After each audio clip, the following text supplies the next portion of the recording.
Salut à tous, aujourd'hui j'ai reçu ma nouvelle pièce Mercedes. Donc voilà l'ancien électroaimant. Et voilà le nouveau électroaimant. Pas de panique, c'est bien le bon. Tout simplement parce que le triangle se fixe sur la pompe à eau. Moi je vais garder celui d'origine qui est déjà sur la pompe à eau. Je vais juste changer l'électroaimant. C'est bien le bon, le même diamètre, même hauteur, tout pareil. Le neuf chez Mercedes, 299 €.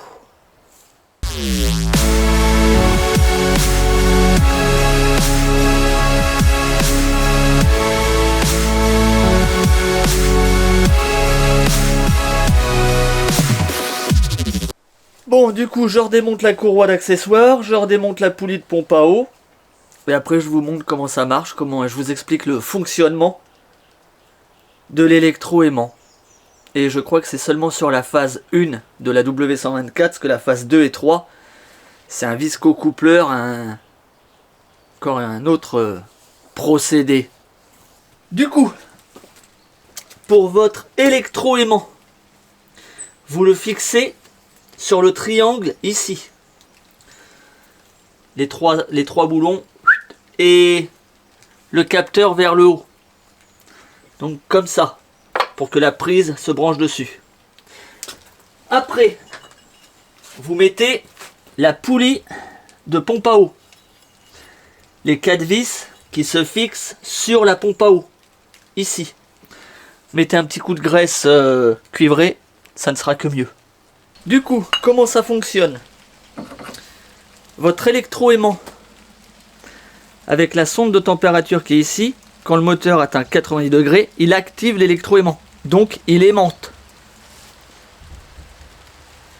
La poulie de pompe à eau, votre aimant est dans la poulie de pompe à eau.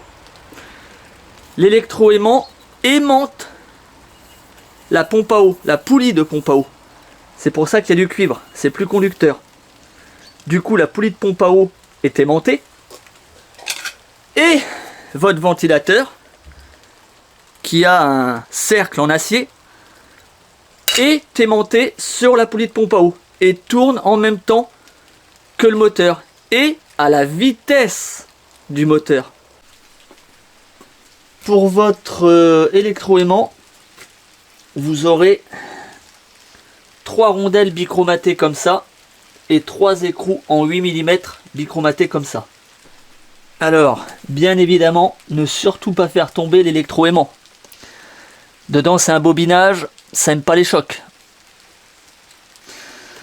On le remet.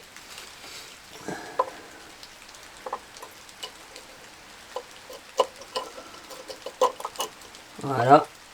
Et on revisse. Du coup, quand vous avez remis votre électroaimant, l'électroaimant est fixe.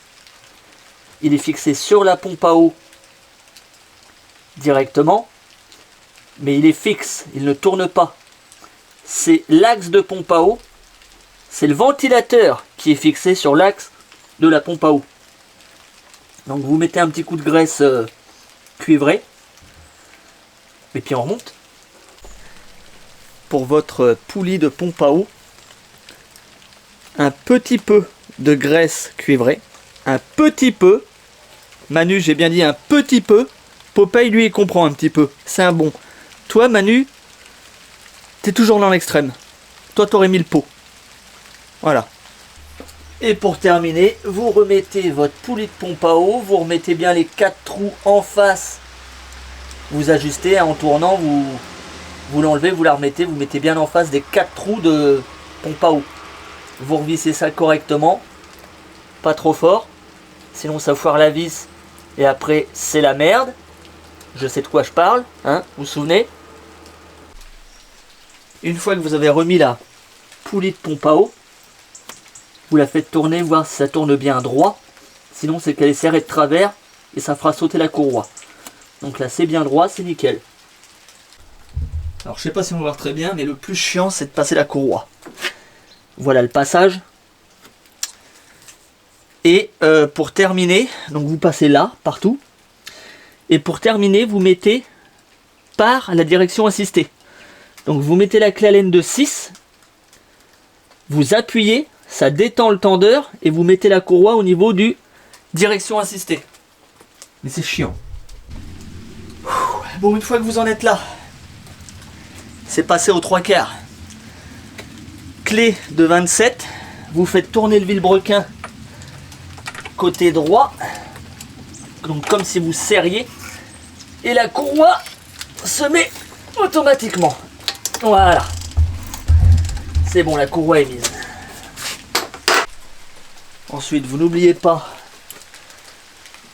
de refixer le tendeur s'il veut bien y aller. D'accord, ok, voilà. Vous remettez bien la petite gorge dans l'axe. Et voilà, c'est terminé. Votre tendeur est fixé. Et il tend la courroie automatiquement. C'est génial. Pour la suite, vous remettez votre écope d'air. On est bien d'accord? Si vous voyez que vous n'arrivez pas à la remettre parce que l'axe de la pompe à eau dépasse, calme. L'axe de la pompe à eau va dans l'encoche ici. Il y a une encoche exprès. Je sais pas si on arrive à voir. Ouais, on voit l'encoche. Bon, du coup, vous remettez votre écope d'air. Vous commencez par l'encoche qui est en bas. Vous passez l'axe de la pompe à eau. Et ensuite, vous tournez l'écope d'air. Et ensuite, vous mettez le ventilateur par ici. Du coup, quand vous avez votre ventilateur, il faut le mettre en même temps. Du coup, hop, on le remet. Alors ce qui est génial, c'est qu'on ne voit rien du tout parce que la lumière éclaire au-dessus.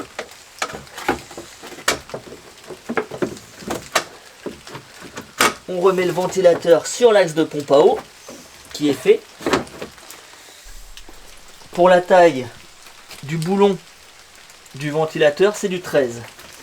Du coup, pour les deux petites agrafes, les voilà. Si vous voyez qu'elles sont trop écrasées, trop serrées, vous les écartez un petit peu. Manu, j'ai bien dit un petit peu. Ne casse pas l'agrafe. La première agrafe va ici. Donc le plat va dans le trou. Le plat va dans le trou. C'est fixé au radiateur. Voilà, une agrafe de mise. Pour la deuxième agrafe, elle se met ici, côté droite, à la durite d'entrée de l'équipe de refroidissement. Donc elle est ici. Vous voyez l'encoche. Et il ne vous reste plus qu'à remettre votre tuyau de retour au vase d'expansion de liquide de refroidissement. Alors moi j'ai plus le machin, donc j'ai mis une petite patte comme ça. Peut-être mettre un collier ou un truc comme ça. Et voilà, on est tout bon. Bon, je vais faire un tour avec, j'attends qu'elle chauffe et je vous montrerai l'électroaimant qui s'active.